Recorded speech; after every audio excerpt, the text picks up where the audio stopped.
Yeah, Nguyen, how do you get a job at Apple? Oh, geez. I actually had a few friends already in the legal team at Apple. And so I went through one of them. You look at the job description, you see all the bullet points. And I was like, wow, I'm a match for, 90% of these bullet points. Thinking, all right, I'll at least get a recruiter screening. Nothing. Radio science, weeks gone by and nothing.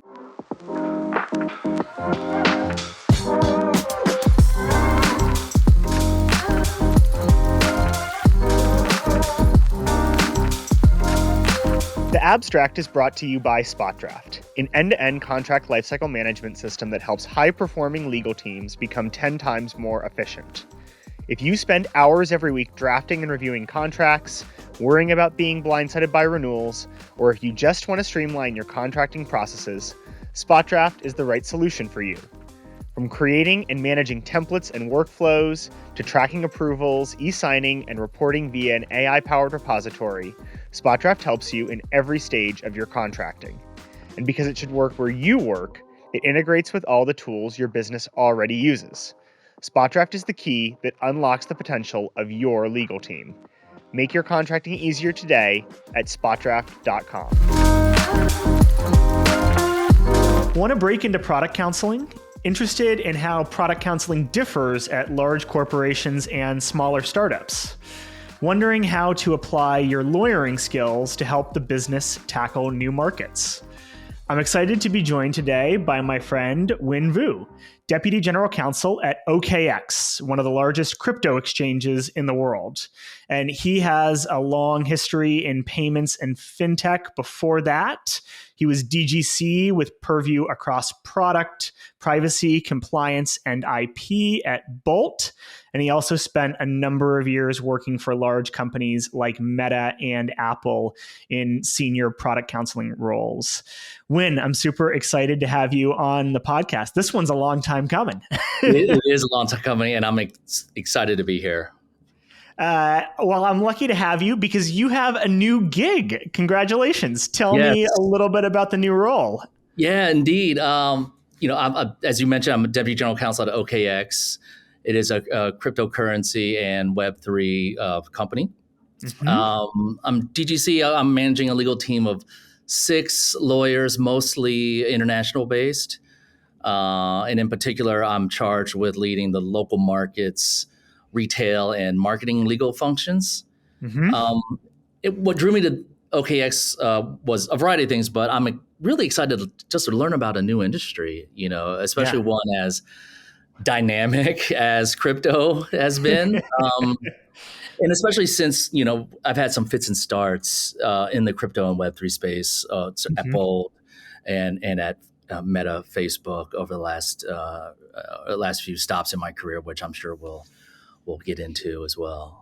We will get into, I've got a couple questions for you on Meta. Today a big theme is going to be product counseling. But I want to go back actually a little ways because you didn't start your career necessarily thinking that's where you were going to go before you were a product counselor. Once upon a time, like many of the guests, you were a law school grad. And I think there may be some parallels for younger folks who are listening today because you graduated into the teeth of the Great Recession. Tell us about what happened, how you found your first job. I actually graduated without a job. As you would imagine, my parents were quite proud of that accomplishment. But I will say it was a couple years before the recession, so I don't even have the recession to blame for that. But it was a few years before the recession. But through persistent networking, someone would argue perhaps annoying levels of networking, but through persistent networking, having people point me in the right direction, giving me sage advice, meeting the right people. I was able to get my first job and start that fall when all the other lawyers who had graduated were starting. But I got to give a special shout out to an early mentor of mine, Tony Lin, who's a partner at DLA Piper now. But he was very instrumental in those early days, and remains a mentor of mine. But he was very instrumental in helping me get that first job. But by the time the Great Recession did hit, I found myself at a big firm in DC. I think I was probably a second year at the time, second or third year, doing telecommunications regulatory work and, working at a large firm during the recession was nerve-wracking, right? Billable hours challenges. I mean, those can be challenging, in a steady state year. But when there's a massive recession going on, it certainly heightens those challenges. And I recall like it was yesterday. There was very much a tension in the air. It was almost palpable, right? I remember one morning actually. I went to swipe my key card, and I guess I had swiped it too fast, and it wasn't centered, but it didn't work that morning. No! Oh, this is it. This is the day, I guess. Yeah. The day it's happening. It ended up working, and I ended up staying at the firm. Things settled down, of course, and I ended up staying at the firm for about 5 or 6 years, and it was a great experience. But it was focused around telecom regulatory work, Federal Communications Commission type work. And that's a pretty niche area. I suppose you can probably build a whole career in that. But you sort of expertise or early expertise in an area like telecom or communications law. Did you feel stuck? It's not that it's not interesting, right? But did you feel like you wanted to get out? And how did you do that? Yeah, it's you could argue it's a niche. It's definitely focused in the DC area. To be sure, I think the lion's share of all telecom regulatory attorneys tends to be focused in the DC area. But the work I was doing for the firm was super interesting and definitely impactful for the clients that we represented. Helping at the time these large internet companies set up data centers, procure to offer their services. Server farms, procuring undersea cable licenses. So it was actually really neat. But ultimately, I wanted to explore a different practice area. I fancied myself a tech attorney without knowing exactly what that means, and I still don't know what it means to be honest. But I fancied myself to be a tech attorney, and I wanted to ultimately be working. If I wanted to be in finance, I would probably want to work in New York, right? But as someone who wanted to be in tech, I wanted to venture out to California, and in particular, Bay Area, Silicon Valley. And so, just based on my sort of early research, telecom regulatory jobs weren't that prevalent in the Bay Area, in Silicon Valley at that time, and it's probably still not a ton. And so I put together a rough plan of trying to change practice areas into one that would be more marketable for tech companies. And so because I had the strong telecom regulatory background, I ended up getting a job at a telecom company, Sprint, which is now part of T-Mobile, but not doing their telecom work. I was put onto a very talented team of marketing and advertising lawyers, and again, learned a ton. And I did a variety of pretty neat things, but part of my job was to review the company's tweets, which was, back then was kind of groundbreaking, doing this, Twitter-based advertising and Instagram-based advertising. I remember. Can you still call them tweets, by the way? Is that, or how do you call them X's? I don't know. Yeah, I'm not sure about the new vernacular for tweets, but yeah, and so it was great. A lot of, at the heart of it was consumer protection, right? And so, a lot of FTC Act type of work. And so I was there for a few years, and was able to make it out to California. Maybe a little, less now. I know there's various sort of antitrust suits, and the big tech companies are seen a little differently, but you eventually worked your way into a job at Apple. And I think a lot of listeners probably want to know, even still, like, how do you get a job at Apple? It's still one of the best companies in the world to work for. So yeah, Nguyen, how do you get a job at Apple? So I had a friend. I actually had a few friends already in the legal team at Apple. And so I went through one of them. So I found a job that, you look at the job description, you see all the bullet points, and I was like, wow, I'm a match for, 90% of these bullet points. Like it's a pretty strong fit, at least in my eyes, right? And so I applied through my friend, thinking, all right, I'll at least get a recruiter screening. Nothing. Radio science, weeks had gone by, and nothing. And then I saw another job open up on Apple's website, and I was like, well, it's similar, but I only check maybe 60% or 50% of the bullets. listen, but in a normal situation, I would have applied on my own. But I was like, well, shoot, if I applied through an internal referral where I matched most of the requirements, I don't want to keep bugging my friend to have him apply for every opening. But two, I was like, well, I didn't even get an interview for the first one. Why would I get an interview for the second one when the matches weren't as strong? And so, I went about sort of interviewing at other companies here in Silicon Valley. Was fortunate enough to get an offer, and then. Out of the blue, I get a note from an internal recruiter at Apple. It says, hey, we see that you applied for the first job, but the second, we have this other job too with a lot of the similar skill sets. Would you be interested in talking to us? I'm like, heck yeah. And so, one thing led to another. And I was fortunate enough to get a job there and work for an incredible team. And it was definitely one of the highlights. Sort of looking back now, it was definitely one of the highlights. Working at Apple has definitely been one of the highlights of my career for sure. It's not exactly your takeaway, but there's probably a lesson in there about applying for jobs, even if you don't fit. I think we've all heard the studies about, men apply for jobs if they, check 3 of the 10 boxes, and women don't apply for jobs often if they check 8 or 9 of the 10 boxes, right? There's probably a lesson in there for everyone about throw your hat in the ring, because, an internal recruiter might be the one who finds you otherwise. Yeah. So, credit to him for sort of going through resumes that had been submitted to Apple for other roles and sort of picking mine out. So yeah, again, incredibly fortunate to have him do that, and incredibly fortunate to get that job. And this, at your time at Apple, is really when you start to do some pretty interesting product counseling work, right? Or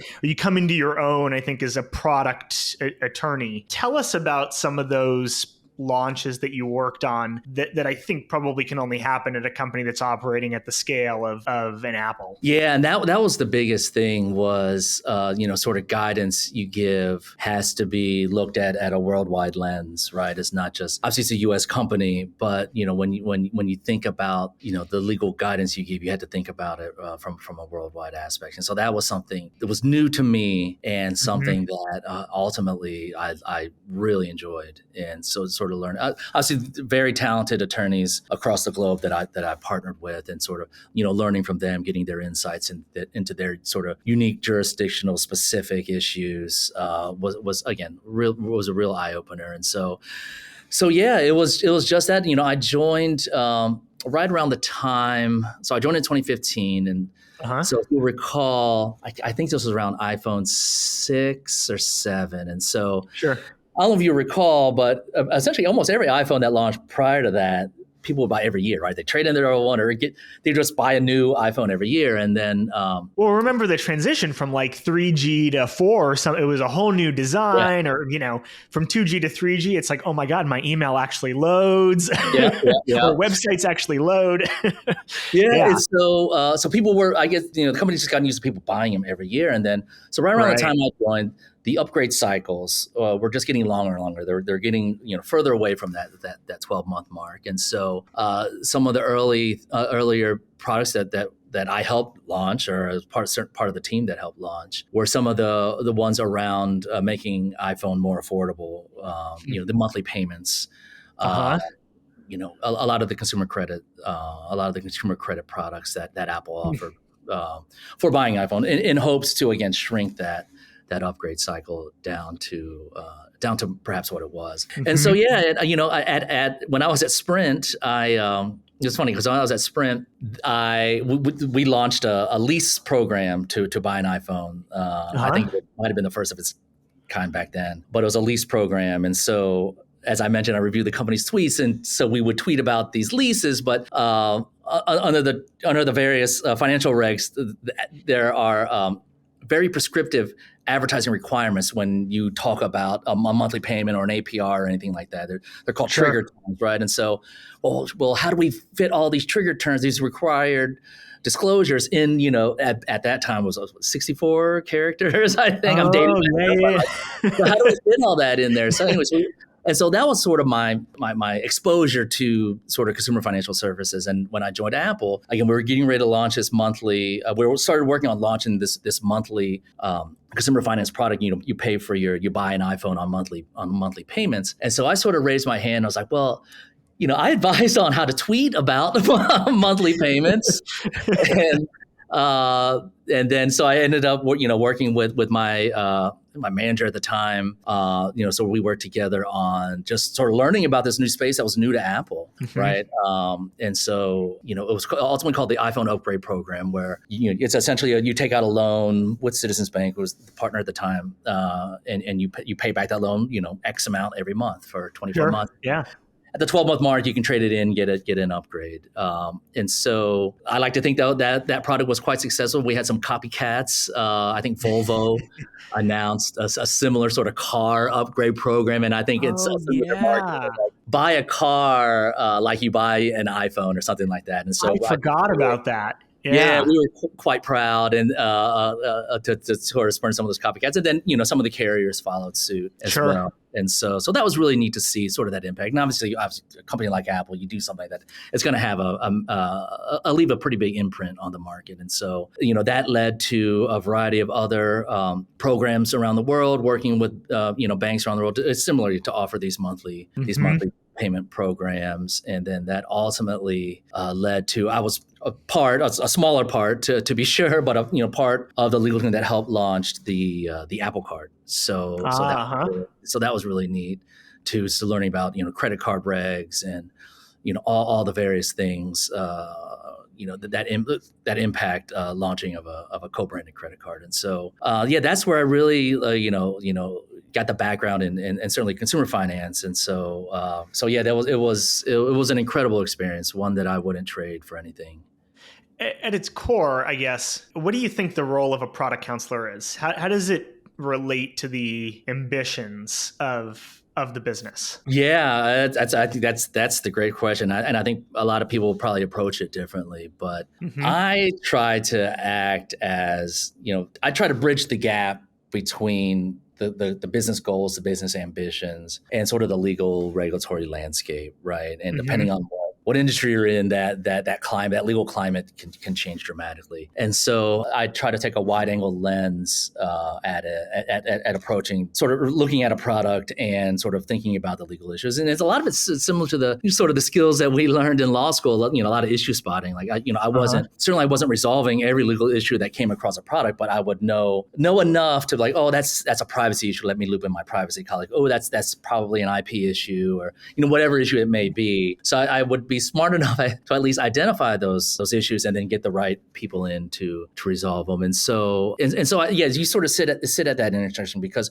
you're working so closely with the product team that their goals become your goals, right? Their success becomes your success. And so it is a balance between, again, helping the business fulfill their ambitions and sort of understanding the legal climate, and then also at the same time the brand climate as well. Like, because even if things were legal, like, hey, this is legal to do, we would often think about, especially at a company like Apple, you often think about the impact to the brand, if it could be a potential negative impact to the brand. So that often outweighed whether or not we could do something legally. Is it wise? Yeah. I've thought about that a lot over the course of my career. Like, we can do this under the law, but is it good for our reputation? Is it going to lead us in a direction that we really want to lead the business over the next few years? Exactly.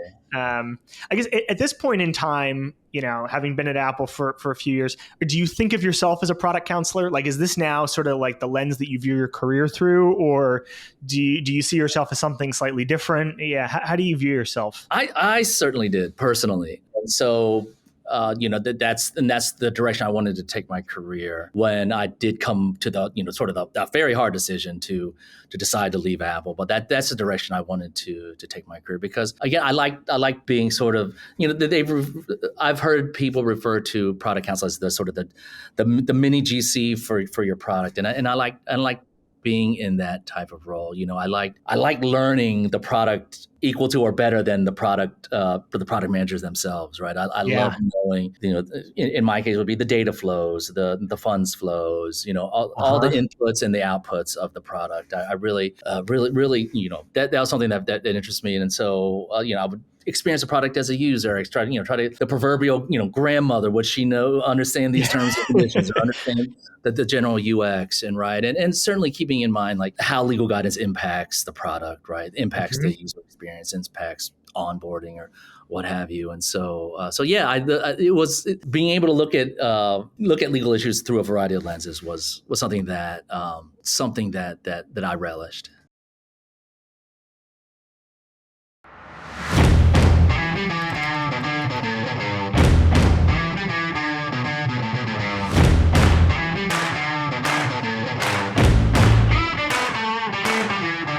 I would describe SpotDraft as being super nimble. Our team had less work to do and really could focus on the big ticket items. So I think overall, it just helped legal become seamless and work in collaboration with the other teams. I think one word to describe SpotDraft, I would say innovative.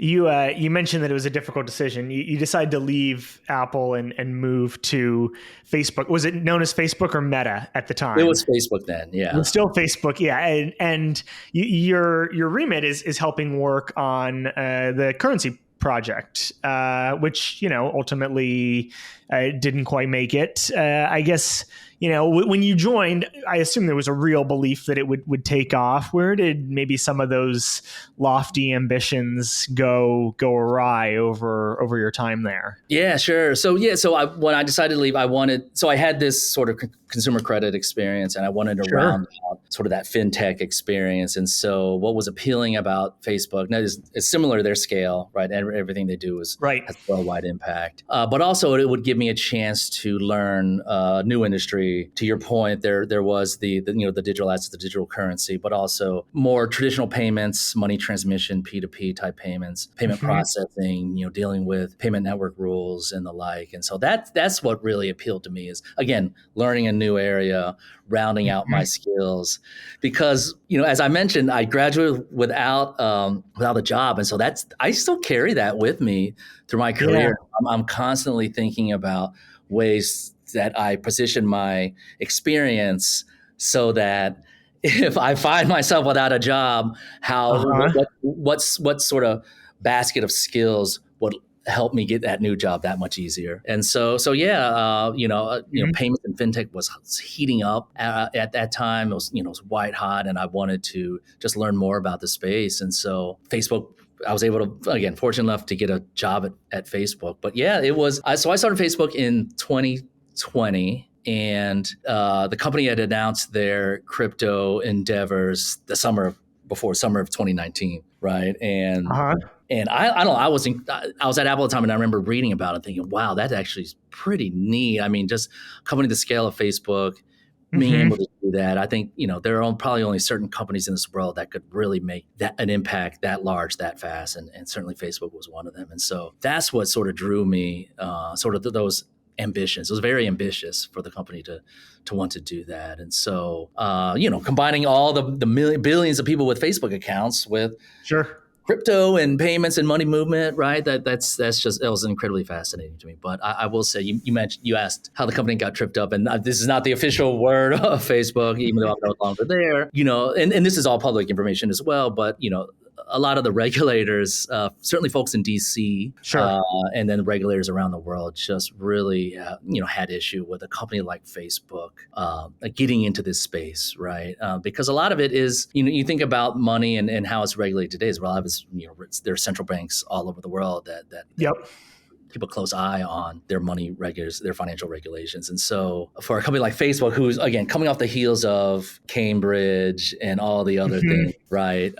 Misinformation. I even think, I recall President Biden, who was a candidate at the time running for president in 2020, like in 2019, made a comment that he wasn't a big fan of Mark Zuckerberg. It's just, they had... political climate was not... Yeah, the political climate. And so the idea, I thought, again, I'm certainly biased, but I thought the idea was great. I think just sort of these sort of external challenges the company was facing as a whole, not necessarily specific to the at the time called Facebook Financial Team, but just as the company as a whole, they lumped all of it together, and so it was just a challenge, with no real regulatory buy-in. It just made it that much harder to do. But I will say, I would argue that, given Facebook's ambitions in that space, it helped launch. I think it was a boost for sort of mainstream recognition of crypto. And, I'm sure it's probably spawned a lot of regulations around the world, for better or for worse, but it did. And so there was definitely an impact. But yeah, it was a great time to be there. And again, similarly, worked with some incredibly whip smart colleagues and business folks that I supported, and I just learned so much every day. And that's really what I try to look for. Is I like being, the dumbest person in the room, because I can learn from everybody. I doubt that happens very often, although it's a nice sentiment. But I love learning from people, and so yeah, it was still, despite the sort of those challenges, it was still a great place to be. As we started to talk about what led you to Bolt, there was an interesting phrase that you used in our prep call, which is this idea of getting off of career plateaus.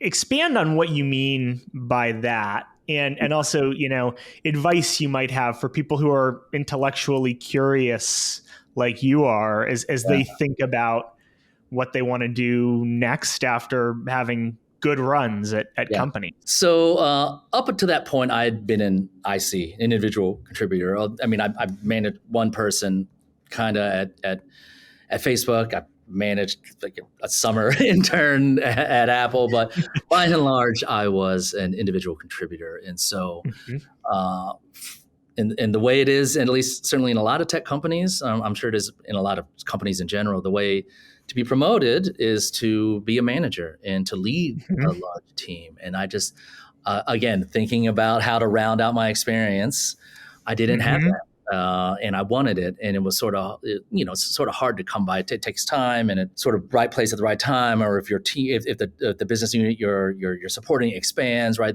There are sort of organic ways to grow out a team, certainly. But at that point in my career, I wanted to have that larger experience. I wanted to round that so to break through that sort of the IC plateau. And when you got the job at Bolt, DGC, you found that, right? You found a larger team. What was sort of the most challenging part of stepping into a management role? How do you think that you've grown over the past few years? Having hard conversations, right? I don't think that they're necessarily easy for most people, but just having those candid conversations in a way that, and I'm far from perfect at it, but having those candid conversations in a way that it's meant to be like, I want you to be a better lawyer. I want you to be a better worker, and here are the things I think what might make you be better. And it's hard to. I think it's oftentimes hard to give that. It's hard to receive it, and so there is a delicate balance there. And so, I learned a lot initially working with Ryan Lowe, a friend of ours, who was general counsel at Bolt at the time. On sort of having those hard conversations, I saw how he managed his team, and so I wanted to just again to round out that experience. But that's probably the biggest thing. Is having those conversations, and what I tried to do, and I didn't come up with this term. I had recently heard it, but instead of trying to give feedback, I refer to it as feed forward, right? So feedback is like, hey, this happened. Here's how it went wrong. Here's how it should go in the future. But start thinking of it as more like feed forward. So I'm trying to think about that, especially as I'm leading a much larger team at OKX. And then the difference here too is at OKX, I'm leading a lot more senior folks, like director level folks. At OKX. And so obviously that management style is going to have to evolve and adapt as well. Because many of them are, very similar in seniority to me. And so, So my management style will have to evolve and adapt, to be sure. Almost folks who are peers, Yeah. in a way. Mhm. Bolt is a startup that grew really fast. I mean, I think it's one that a lot of people have read about in the news. When you joined, I'm sure it was really an exciting place to be. Over the past year or two, not always probably the easiest place to be a people manager or either, though. My characterization would be there's been a big shift in the markets, and Bolt, among a variety of other startups, was hit pretty hard by that. I'm interested to hear from you, how you navigated those difficult moments individually, and also how you navigated them as the leader of a team, trying to keep a team motivated. Yeah. Like any good in-house lawyer, any lawyer for that matter, I think you got to roll with the punches, right? You have to adapt to the new normal, and again, really understanding the business priorities and trying to align yourself. So, thinking about how I can enable those business priorities, whether that meant perhaps adjusting our risk appetite, for example, or thinking about how legal can be used as a marketing tool. Like, oh, look at all the stuff that help look how we're protecting your data, right? How can we leverage that? And so again, it just you at the risk of sounding trite, you have to be entrepreneurial, right? These startups obviously are generally entrepreneurial by nature, but the legal teams certainly are forced to be entrepreneurial as well. And so just really, I knew what the goals were, the company-wide goals were at Bolt.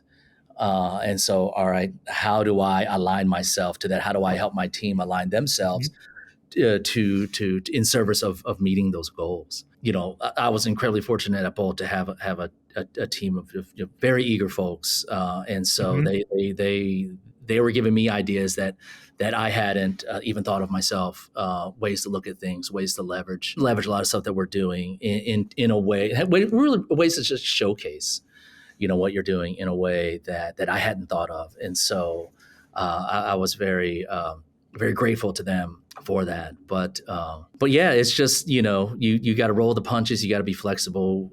But what helps, at least for me, was really understand what does success look like for the business at this quarter, next 6 months, 12 months from now? What is success?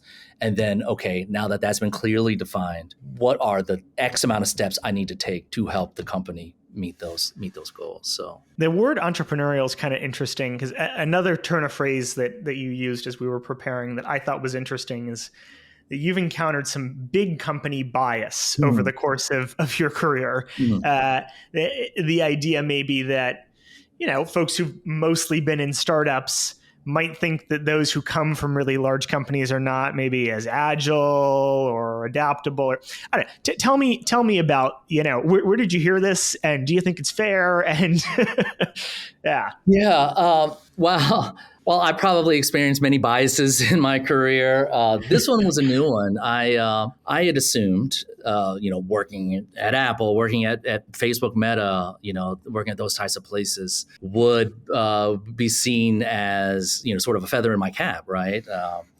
And so, especially, as I started looking at jobs at startups, and so, to my surprise, I did learn that there are some perhaps biases out there within the startup community about lawyers that have exclusively worked at large companies, and the thinking there is that and it's not, I'm not saying it's a wrong thing, but the thinking there is that, well, you get hired at a large company, you're hired to do this one thing, and you can't sort of get out of your swim lane because there's already a group of lawyers that do that other thing. And so the thinking is that as a starter, you're not going to have as many resources, and you're not going to have as many other practice groups to reach out to get their take on it.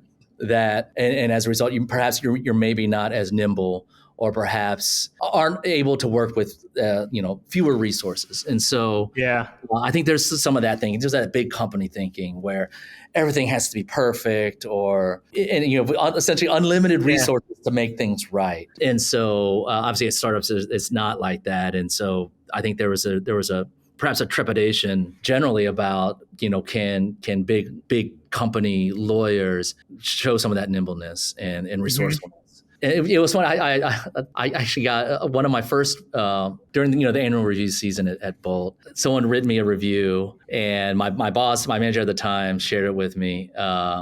And it was a positive review, but it said, I like working with Nguyen. He's great.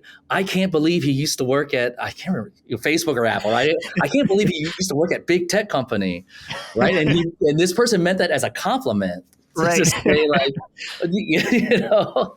and that, and I've heard it, even when, I know of others at startups that are looking for new talent, and they're like, well, so and so has only been at big tech. I don't know if they're going to be right for this role, maybe they're afraid that they'll get frustrated at the lack of resources. But that was something that I had heard enough to sort of make me raise an eyebrow about it. So yeah, as you were looking for your next role this time around, I mean, I suppose you have Bolt under your belt, so you've proved in a sense you have accomplishments to speak of at an organization that requires that you're a bit maybe a bit more nimble.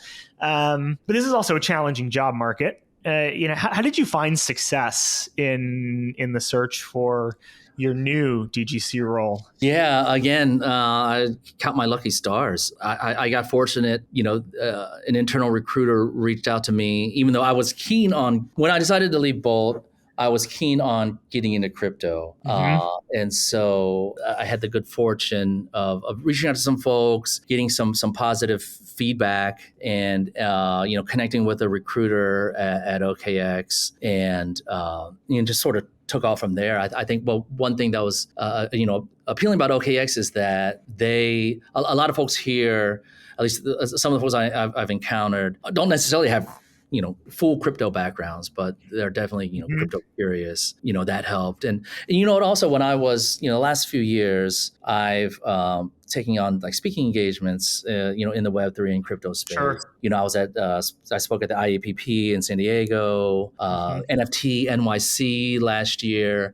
Just talking about blockchain technology and sort of the legal implications around their metaverse technology, and so I kept I was always adjacent sort of to the space, and so it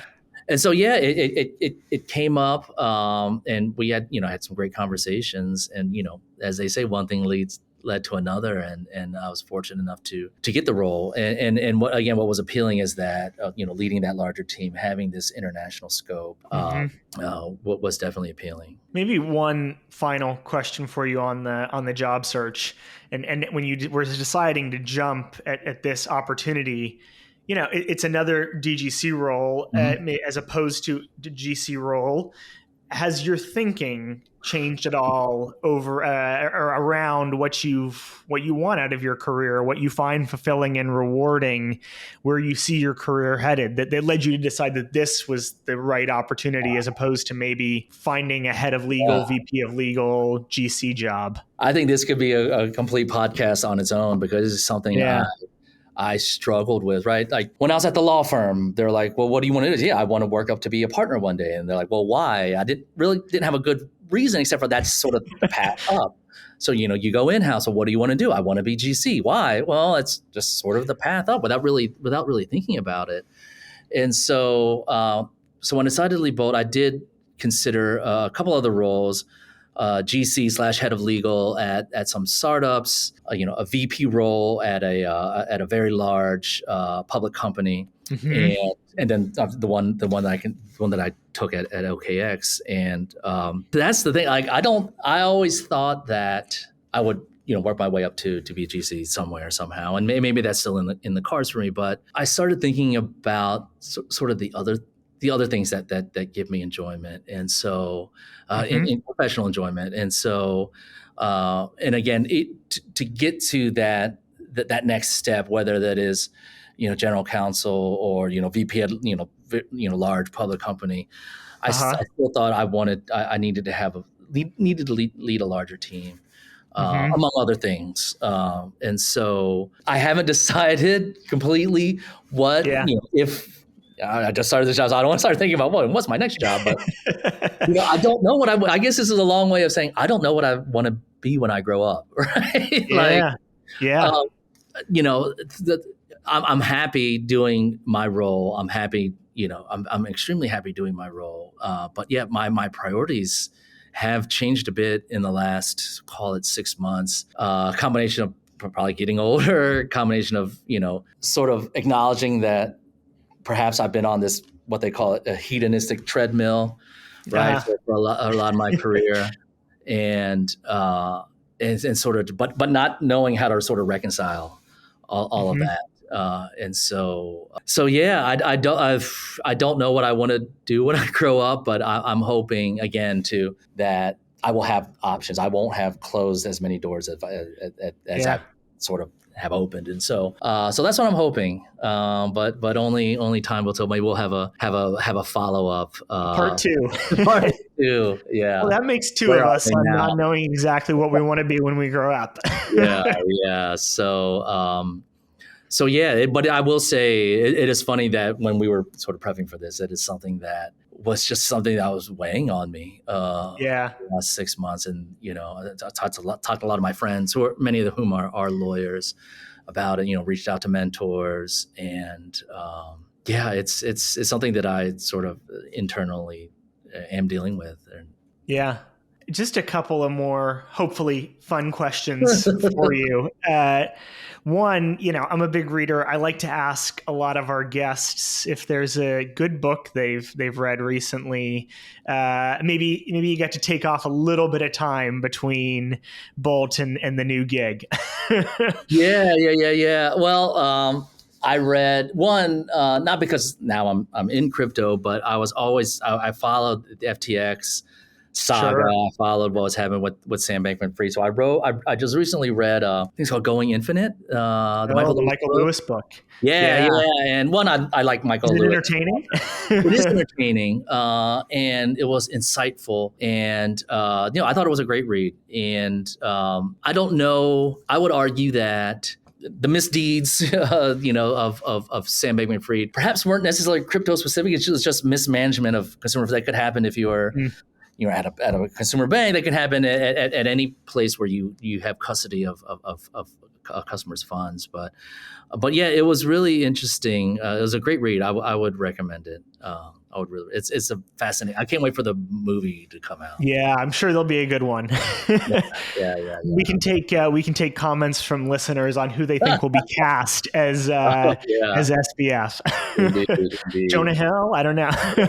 Yeah. One final question for you as we start to wrap up. Mm-hmm. If you could look back on your days of being a young lawyer just getting started, what's something that you know now that you wish you'd known back then? Yeah, this is a great question. Definitely early on in my career, and perhaps even to this day, I thought that if I put my head down, I did the work well, I would be recognized and sort of rewarded for that. I've come to learn that that's only part of the battle, right? Yeah. There's, you have to have strong relationships with folks that can move the needle in your career. You have to do for right or for wrong, and perhaps this isn't the right term for it, but you have to do a little bit of self-promotion. I think obviously not bragging. No one wants to hear that, but a bit of self-promotion. So I will say earlier in my career, I didn't get a promotion that I felt I deserved, and when I asked about it, I was told the people that needed to approve the promotion didn't feel like they knew my work well enough. Again, I had assumed I only needed to do good work, and my manager would sort of take care of the rest. And I initially felt that my manager hadn't pushed hard enough for me. That was wrong. I later learned that my manager actually went to bat for me. He tried. But the process, like many other things in-house, required buy-in from others. And so I realized it was on me to make sure that key people knew what I did, and more importantly, why it mattered, right? So no one really doubted the work I was doing was important, but they didn't necessarily appreciate my role and contributions, to that work. So I learned that if I didn't want my work to be that proverbial, tree that falls in the forest that no one hears, I needed to build better relationships with key people who could have that impact on my career and make sure they understood what I did. Now, that's a lot easier said than done, and it is something I work on. I try to work on, through every job, every day. Yeah. So it's something I have far from perfected, but it's at least something that I now recognize as again, in my view, important. And again, early in my career, it was just, I'm going to work, I'm going to bill the hours, I'm going to do the good work, and check all the footnotes, right? And that was certainly part of it, but that wasn't the whole picture. So that's something that I've definitely learned through the years. That's fantastic advice. I hope people listen all the way to the end, and I kind of wish I'd asked you that question a little earlier. Well, Nguyen, thank you so much for joining me today on this episode of The Abstract. Yeah, this was great. Thanks for having me. This was a lot of fun. And to our listeners, thanks so much for tuning in, and we hope to see you next time. If you enjoyed this episode, I'd recommend that you give my interview in Season 1 with Janessa Stout, Chief Operating Officer of Tally, a listen. We talk about transitioning from being a financial services and fintech specialist to taking on broader generalist roles. You can also subscribe so you get notified as soon as we post a new episode. And if you liked this one, I'd really love to hear your thoughts, so leave a rating or a comment. If you'd like to reach out to us, our LinkedIn profiles are in the description. See you all next week.